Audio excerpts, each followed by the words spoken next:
ये कुश्ती डाक प्रतियोगिता के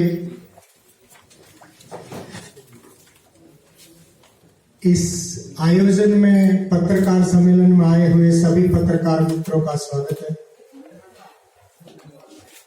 पत्रकार सम्मेलन में आज आपको इस महादंगल के बारे में ब्रीफ किया जाएगा। हमारे बीच में पोस्टमास्टर जनरल साहब श्री अशोक कुमार जी, उनके दाएं ओर श्री आर.वी. चौधरी निदेशक, जो दिल्ली डाक परिमंडल की खेलकूद समिति के सचिव भी हैं, श्री राम बाबू शर्मा जी, SSRM नई दिल्ली सॉर्टिंग, श्री सुरेश भारद्वाज जी, सेंट्रल डिवीजन के इंचार्ज और इस प्रेस और मीडिया के कमेटी के सेक्रेटरी सचिव जी, हाँ चेयर।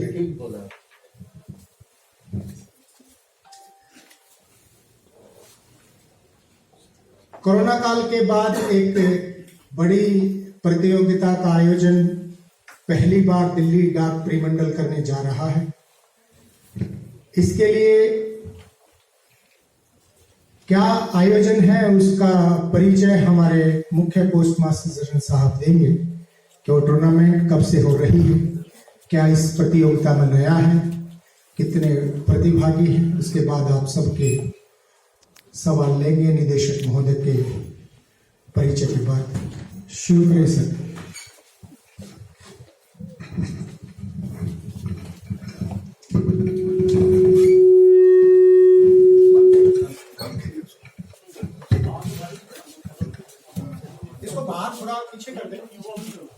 ये एक बार पुनः यहाँ जो प्रिंट और इलेक्ट्रॉनिक मीडिया से हमारे पत्रकार बंधु उपस्थित हैं, उनका हार्दिक स्वागत, अभिनंदन और आभार व्यक्त करता हूँ कि उन्होंने अपना व्यस्त कार्यक्रम में से हमारे इस आयोजन के लिए भी समय निकाला है। मैं आप सबों को यह सूचित करना चाहता हूँ कि यहाँ जो हम लोग ब्रीफिंग के लिए आप लोगों को निमंत्रित किए हैं, इसका जो पर्पस है वो ये कि दिल्ली डाक, सर्वप्रथम मैं ये बताना चाहूंगा कि दिल्ली जो डाक विभाग है वो अखिल भारतीय स्तर के खेल कूद प्रतियोगिताएं आयोजित करता है, तकरीबन 15 से 20 खेलों का। और हम लोग रेलवे और सर्विसेज के बाद सबसे बड़ा ऑर्गेनाइजेशन है जो स्पोर्ट्समैन की नियुक्ति करते हैं स्पोर्ट्स कोटे पे मेरिट के बेस पे। अभी भी हमारा एक 250 लोगों का 212 लोगों का विभिन्न पदों के लिए स्पोर्ट्स मेरिट के आधार पे एक ऑलरेडी एप्लीकेशन का निकला हुआ है, जिसका लास्ट शेड्यूल खत्म हुआ है। 212 लोगों को हम लोग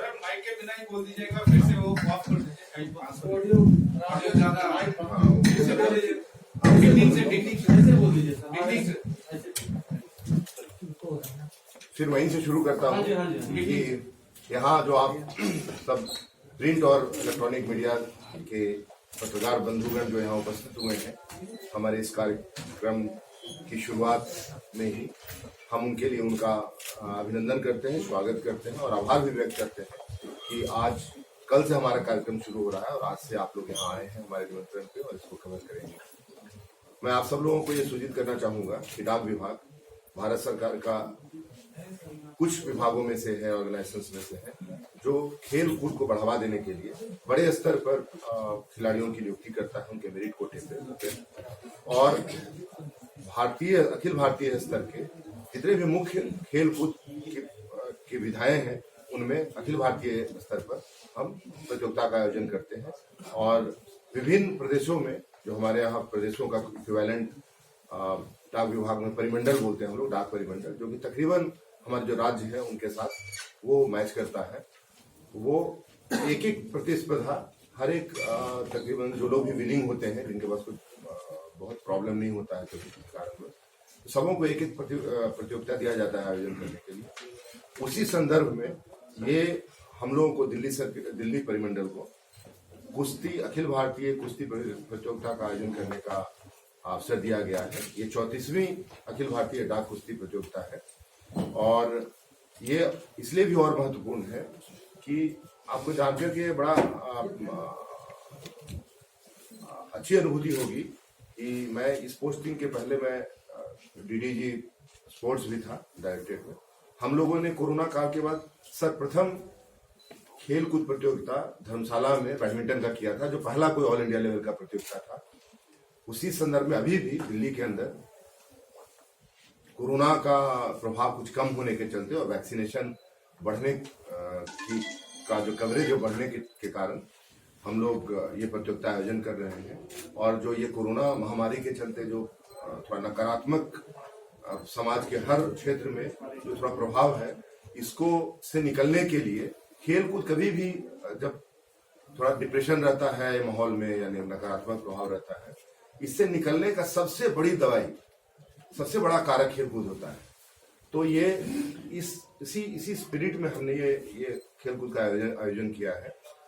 और इस आयोजन में हमारे 11 प्रदेशों से लोग आए हैं यहाँ, और तकरीबन कोच और मैनेजर को मिलाकर के 111 लोग आ चुके हैं, और कुछ अभी और आने शेष है, लेकिन जब तक वो आ नहीं जाते उनकी संख्या का पता नहीं चलेगा। और एक खास बात यह है इस प्रतियोगिता में पहली बार डाक कुश्ती प्रतियोगिता में कि अभी तक डाक कुश्ती प्रतियोगिता जो है वो सिर्फ पुरुषों का होता था। हमारे जो दिल्ली परिमंडल की मुख्य पोस्ट मास्टर जनरल महोदया है, जो कि अध्यक्ष भी हैं दिल्ली डाक खेलकूद बोर्ड की, जब हम लोग चीफ गेस्ट वगैरह पे चर्चा कर रहे थे तो मैडम गीता फोगट को हम लोगों ने समापन के दिन चीफ गेस्ट बनाने का निर्णय लिया। उसी संदर्भ में आया कि हम लोग अभी तक कितने सालों से पुरुषों का खेल कूद कर रहे हैं कुश्ती का, और महिला एक पहलवान को हम लोग आमंत्रित कर रहे हैं, तो ऐसा कहीं ना कहीं एक ग्लिच लगा हम लोगों को कि कुछ कमी रह रही है हमारे स्पिरिट में। उसी समय यह निर्णय हुआ कि अब इस पे आगे रेफर करके और विचार करने से मतलब नहीं होगा, जितनी भी भागीदारी होगी, बट हम लोग इसी साल से, इसी वर्ष से महिलाओं का एक अलग से प्रतिस्पर्धा शुरू करें। तो इस बार पहली बार डाक कुश्ती प्रतियोगिता में भारतीय स्तर पे हम लोगों ने महिलाओं के लिए भी बाउट रखे हैं, और 2-3 सर्किल ने कंफर्म किया है, और खिलाड़ी आने हैं, अभी 2 सर्किल के लोग आ चुके हैं। तो ये एक हमारे आदरणीय प्रधानमंत्री जी के का जो एक बेटियों के लिए, बेटी पढ़ाओ बेटी बचाओ, और बेटियों को समाज में अग्रणी स्थान और उनका कंट्रीब्यूशन दिलाने के लिए जो प्रयास उन्होंने किया है अभी तक, उसके क्रम में हम लोग छोटे स्तर पे ही गिलहरी प्रयास भी हम लोग अपने लेवल पे है कि महिलाओं को भी हम लोग हर क्षेत्र में उनको उनका उचित भागीदारी दें, उनका उचित सम्मान करें, और हर कहीं वो कहीं पुरुषों से काम ना लगे जिसमें कि उनको हम आगे कर सकते हैं। तो ये इस संबंध में है कि महिलाओं को हम लोग इस बार पहली बार उनको कुश्ती प्रतियोगिता में शामिल कर रहे हैं, और उनके लिए भी बाउट्स रखे गए हैं। 10 विधाओं में 10 वजन कैटेगरी में प्रतियोगिताएं होंगी, और उसमें 2 तरह की प्रतियोगिताएं होंगी, वो एक ग्रीको रोमन में और एक फ्री स्टाइल। और जो भी इसमें जो नॉर्म्स है वो यूनाइटेड वर्ल्ड रेसलिंग ऑर्गेनाइजेशन के जो नॉर्म्स हैं, उसी नॉर्म्स के तहत ये टूर्नामेंट आयोजन होगा। और जो इंटरनेशनल हमारे चीफ रेफरी हैं यहाँ पे प्रवीण जी, वो हमारे चीफ रेफरी हैं, और जो लोग भी इस आयोजन से रिलेटेड, जैसे परिसर हमारा अंतर्राष्ट्रीय स्तर का है, हमारे सारे रेफरी अंतर्राष्ट्रीय स्तर के हैं, और जो मानक है सारे वो अंतर्राष्ट्रीय स्तर के हैं। हम लोग कोशिश करेंगे कि जो लिमिटेशन एक ऑर्गेनाइजेशन लेवल के स्तर पर होता है, उसके आयाम और मेरिट को लेते हुए, उसमें हम बहुत ही अच्छा उच्च स्तर का एक एग्जाम्पल दें, और कोरोना के इस माहौल में आप लोग के माध्यम से ये जनता तक पहुंचे कि अब दिमाग से कोरोना का जो भूत है उसको धीरे धीरे कम करना है, कोई उपाय नहीं है। और भारत सरकार के अथक प्रयास और सराहनीय प्रयास से दिल्ली में, तो दिल्ली क्या देश में ही वैक्सीनेशन का कवरेज बहुत अच्छा स्तर पे हुआ है, और तकरीबन हर्ड इम्यूनिटी हम लोग प्राप्त करने वाले हैं। और उपाय सिर्फ यही है कि हम आगे आकर के इसको एक्सेप्ट करें, और कोई भी बहुत बड़ी महामारी होती है उसमें जब एक बार वैक्सीनेशन हो जाता है तो इंटरेक्शन के बाद जिसको हर्ड इम्यूनिटी बोलते हैं, मैं तो डॉक्टर नहीं हूँ, तो उसके तहत अब निकलना जरूरी है। हम बच्चों के स्कूल खोलने की बात कर रहे हैं, तो उस तरह से ये हमारे लेवल पे भी दोनों प्रयास है। एक तो 2-3 चीजें इसमें है कि कोरोना के माहौल से हम निकल के पॉजिटिव माहौल में आए, जैसे इकोनॉमी बढ़ रही है वैसे आप बाकी क्षेत्रों में आए। और स्पोर्ट्स एक ऐसा चीज है जो किसी भी नकारात्मक माहौल से निकलने के लिए, जब इंडिविजुअल लेवल पे हम नकारात्मक होते हैं तो साइकाट्रिस्ट हमें पहला काम यही बोलता है कि मॉर्निंग वॉक कीजिए, एक्टिविटीज बढ़ाइए। ये साइकोलॉजिकल लेवल पे नहीं, बायोलॉजिकल लेवल पे आपको पॉजिटिव हार्मोन्स का सिक्रेट करता है। तो यहाँ दोनों चीजें हैं, बायोलॉजिकल और साइकोलॉजिकल दोनों अभी माहौल है। तो इस तरफ हमारा दिल्ली सर्किल का बहुत अच्छा एक हम लोगों ने प्रयास करने का कोशिश किया है, और आप लोग इसको, हमारा प्रयास छोटा है, इसको बड़ा आप लोग बनाएंगे कि इसमें जो भावना छिपी है दोनों महिला सशक्तिकरण की और ये जो कोरोना के बाद एक बड़ा आयोजन करने का, इसको जनता तक पहुंचाए कि वो जो भय है अंदर में साइकोलॉजिकल, वो थोड़ा कम करने की ओर हम लोग प्रयास करें। धन्यवाद, जय हिंद। अब आप लोग। सर बहुत बहुत धन्यवाद आपको। सबसे पहले दिल्ली पोस्ट ऑफिस को या भारतीय पोस्ट को बहुत बहुत धन्यवाद कि आपने कोरोना में बहुत अच्छा काम किया। You have been working all throughout the time period. सबसे बड़ा बात ये इस प्रोग्राम के लिए कि कौन से नेशनल रेसलर्स भाग ले रहे हैं, मेन में और वुमेन में क्या नंबर्स हैं उनके, या किस लेवल के रेसलर्स यहाँ इसमें पार्टिसिपेट करेंगे? हम लोग जो गवर्नमेंट लेवल के जो इंटर डिपार्टमेंटल जो प्रतियोगिता होती है वो है, और के भाग ले रहे हैं, और देश में राज्य के स्तर पे जो प्रतियोगिताएं होती हैं उसके लेवल पे फीमेल रेसलर्स का तो इसी साल हम लोग शुरू कर रहे हैं। बहुत मतलब जो प्रयास है वो इनिशियल का है। बाकी सब में स्टेट लेवल के लोग आ रहे हैं। ये एकदम अभी हमारे पास आंकड़ा वैसे उपलब्ध नहीं है कि कितने लेवल पे है, लेकिन अंतर्राष्ट्रीय लेवल पे अभी वेटरन्स हमारे पास हैं, बट अभी पिछले 2-3 सालों में अंतर्राष्ट्रीय लेवल के खिलाड़ी बन रहे हैं। अभी उस लेवल के हैं नहीं, लेकिन नेशनल लेवल के और स्टेट लेवल के लोग आ रहे हैं इस प्रतियोगिता में। सर आपने 11 स्टेट्स बोला ना, तो कौन से स्टेट्स हैं उसका नाम बता दीजिए। उत्तर प्रदेश, राजस्थान, हिमाचल प्रदेश, पंजाब, हरियाणा, महाराष्ट्र, गुजरात और दिल्ली। ये तो 11 नहीं बने सर। कर्नाटक। मेरा है 34वीं अखिल भारतीय कुश्ती प्रतियोगिता है। इसमें किसी अगर बात करें हम पीछे की, अगर पीछे पिछला जो प्रतियोगिता हुआ तो हरियाणा में हुआ। सवाल नहीं था, तो कोई राष्ट्रीय अंतर्राष्ट्रीय स्तर पे डाक विभाग के किसी कर्मचारी ने, किसी खिलाड़ी ने मेडल वगैरह लाए हम क्या अभी तक? बहुत सर वो साउंड की दिक्कत आ रही है। माइक ले लो।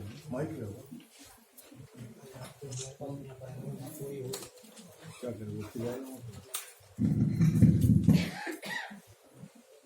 गुजरात और हरियाणा सर्कल में जो नियुक्तियां हुई थी पहलवानों की, उनमें कई पहलवान अंतर्राष्ट्रीय स्तर के हैं, और अभी भी जो सीनियर नेशनल हुआ उसमें 2 पहलवान हरियाणा से पार्टिसिपेंट थे, जो हाल में अभी टूर्नामेंट हुई है वहाँ अयोध्या में, गोंडा में। तो अभी जो सभी सर्कलों में एक परिपाटी है कि लगातार स्पोर्ट्स कोटे से जो भर्तियां हो रही हैं उसमें ज्यादातर पहलवान अंतर्राष्ट्रीय स्तर के आ रहे हैं, और दिल्ली की टीम में भी 2 पहलवान ऐसे हैं जो राष्ट्रीय स्तर के चैंपियन हैं, और पिछली 5 इस तरह की अखिल भारतीय डाक कुश्ती प्रतियोगिताओं के गोल्ड मेडलिस्ट हैं। नाम क्या क्या है? दिल्ली सर्कल से जयप्रकाश 61 kg और संदीप कुमार 65 kg। सर पिछली बार ये प्रतियोगिता 33वां प्रतियोगिता कब हुआ था, क्या उसमें पार्टिसिपेशन रहा था? हाँ, हरियाणा में ये टूर्नामेंट हुआ था कुरुक्षेत्र में। वहाँ 81 रेसलर्स आए थे और उसमें हरियाणा सर्कल ही चैंपियन था। तो ये बताएं कि किस कैटेगरी में और वेटिंग का कितना क्या क्या रेशो रखा है आपने, कि वेट के हिसाब से कितने वेट के हिसाब से कितने कुश्तियाँ होगी, उसका क्या मेजरमेंट? देखिए 10 कैटेगरी है दोनों। 10 कैटेगरी फ्री स्टाइल और ग्रीको रोमन में जो भी अंतर्राष्ट्रीय लेवल पे जो कैटेगरियां प्रिस्क्राइब है वो सारी कैटेगरियां।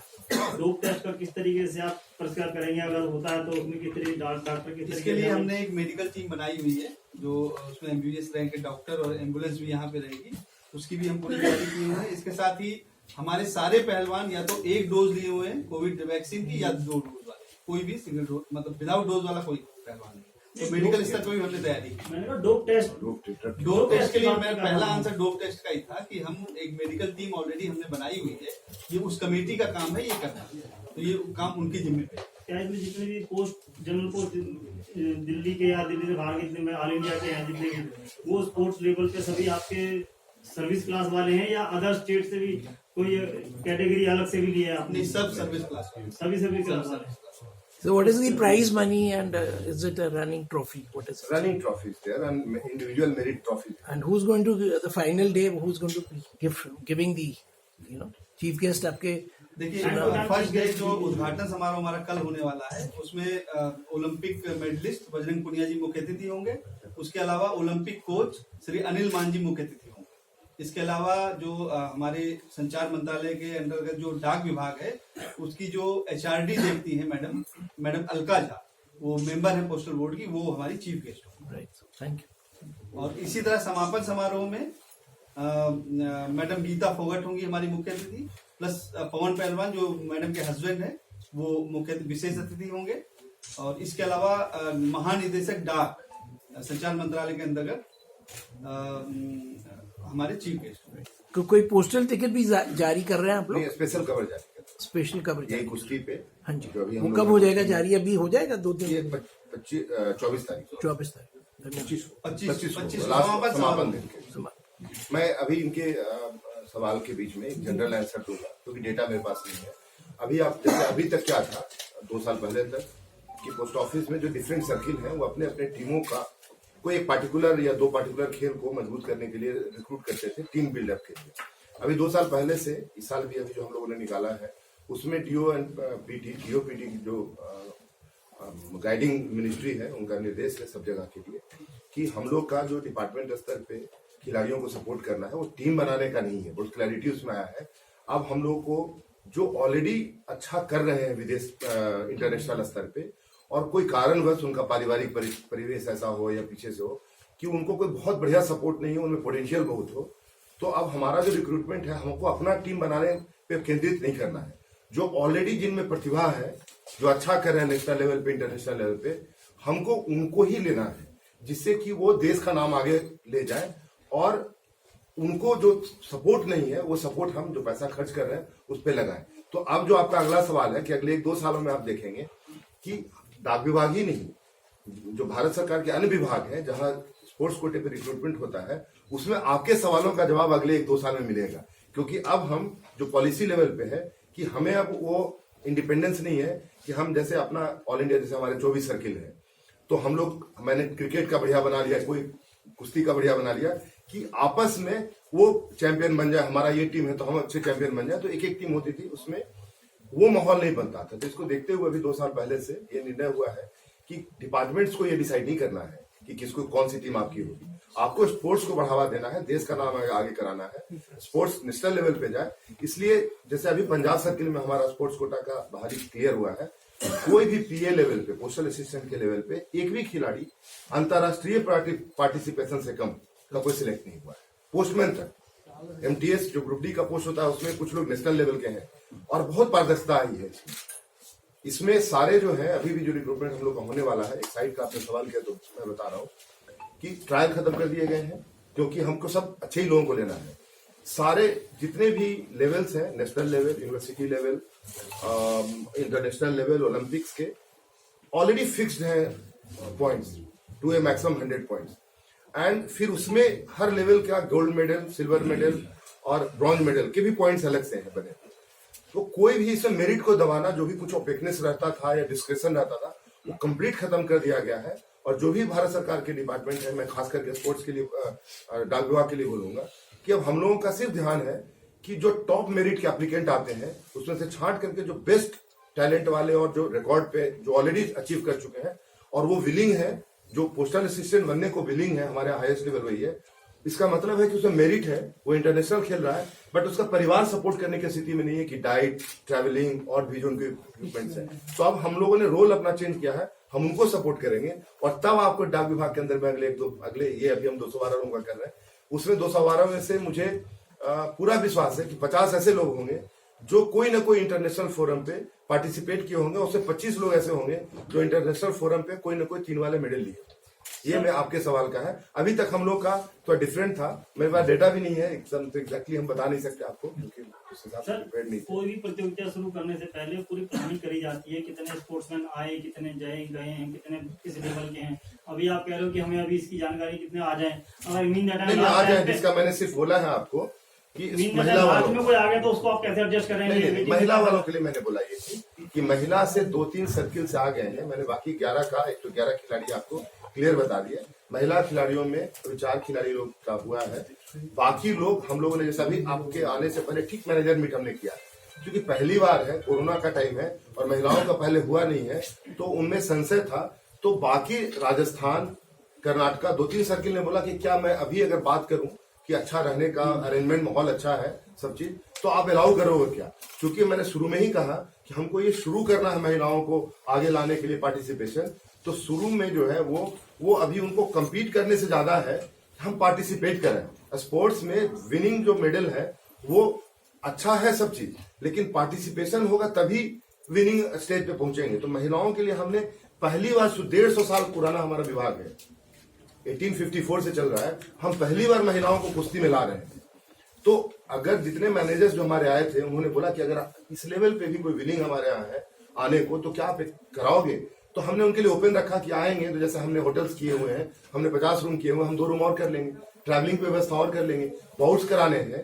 ये तो पारिवारिक एक तरह से ना वो प्रतियोगिता है, तो हम उनके लिए कुछ और अरेंजमेंट कर देंगे। कुछ नहीं होगा तो हम उनको जो उसको बोलते हैं ना कि संतोषप्रद जो करते हैं उसको क्या बोलते हैं, हाँ, मतलब एक पर्टिकुलर हम मेरिट नहीं दे करके अप्रिशिएशन का हम उनको दे सकते हैं कि आपने पार्टिसिपेट किया, वही बहुत बड़ी बात सर। तो ये स्पिरिट है। दिल्ली से कितने पार्टिसिपेंट हैं, कितना टाइमिंग क्या रहेगा इसका, कब से कब तक, कितने राउंड होंगे डेली के साथ, ये बताइए मनोज जी एक्सपर्ट।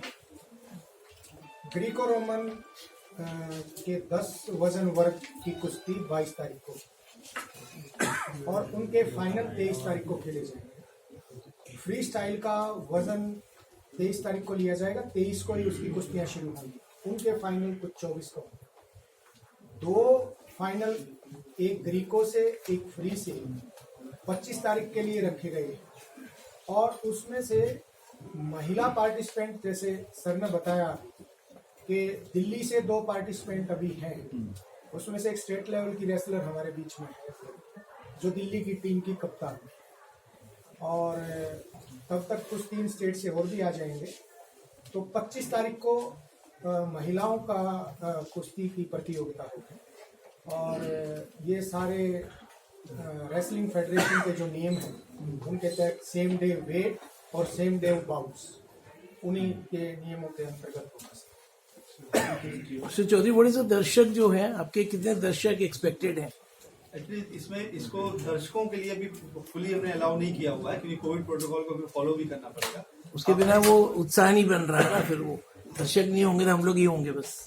तो पॉल्यूशन का भी मामला है, थोड़ा सा जल रहा है दिल्ली में, किस तरीके उसको देखते हैं? इसमें आप देख रहे होंगे स्टेडियम में, आप देखेंगे तो उसमें सीट्स हैं, तो हम सोशल एक सीट के गैप पे जितने अलाउ होंगे उतने लोगों को हमने आमंत्रित किया है। जो हमने कार्ड भेजे हैं इतने लोगों को भेजे हैं जो स्टेडियम में ऑलरेडी अलाउ। फ्री एंट्री है सब। सर आजकल वर्चुअल जमाना चल रहा है, आप लोग इसका लाइव आप हमारा जो दर्शक है ना वो आपके माध्यम से हमारा खेल दर्शकों तक पहुंचेगा। स्कूल्स वर्चुअल चल रहा है, मीटिंग्स वर्चुअल चल रहे हैं, है ना सारे। तो अभी तो वर्चुअल का जमाना, इसी को तो खोलने की बात है। हम खिलाड़ियों को लेके आए हैं, हमारे कम से कम 100 लोग लगे हुए हैं इसमें। वो जो हमारे लोकल अपने जो स्टाफ है उनको वो सब आएंगे।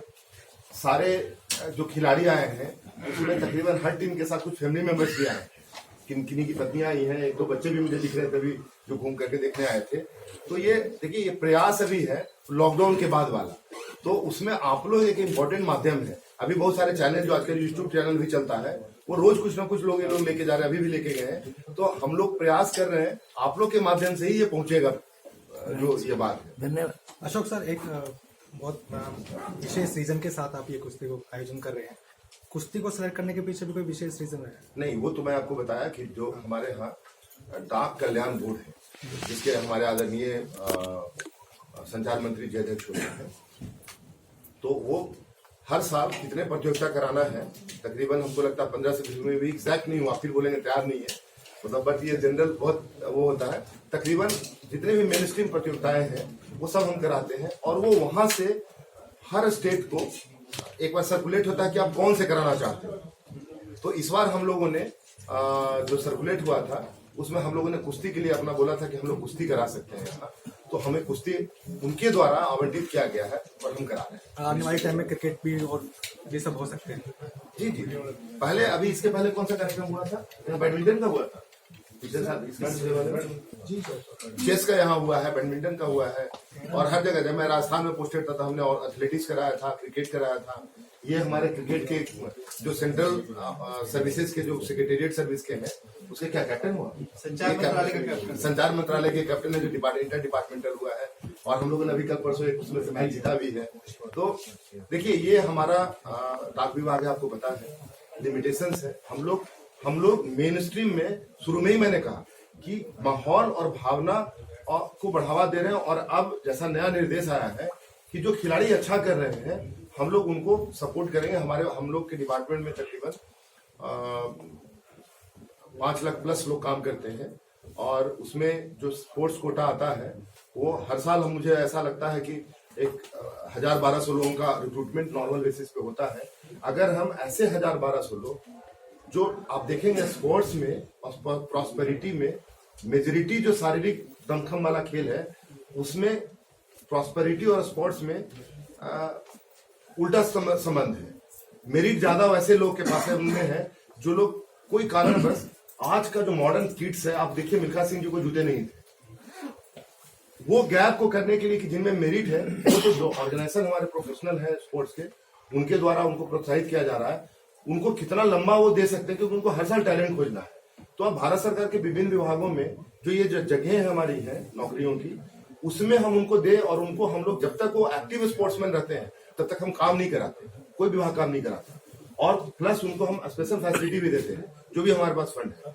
तो वो देश के लिए काम कर रहे हैं, हमारे यहाँ सिर्फ एफिलिएटेड है कि हम उनको सैलरी दें, जो लोकल अपना हमारा जो भी छोटा स्टेडियम है, फूड का कोई कार्यक्रम है, कुछ और सपोर्ट किट्स देना है, वो हम दें, जिससे कि वो काम अपने अपने ऑर्गेनाइजेशन के तहत देश को नेतृत्व करने का कर रहे हैं। उनका जो स्पोर्ट्स बोर्ड लिमिटेड रिसोर्सेज के तहत पूरा जो प्रॉपर हेल्प नहीं कर पा रहा था या सपोर्ट, हम लोग सप्लीमेंट करेंगे उनको कि कम से कम अगले 30 साल तक एक रेगुलर रूप से उनको एक सपोर्ट मिले, और उनका सिर्फ उनपे नहीं रहेगा।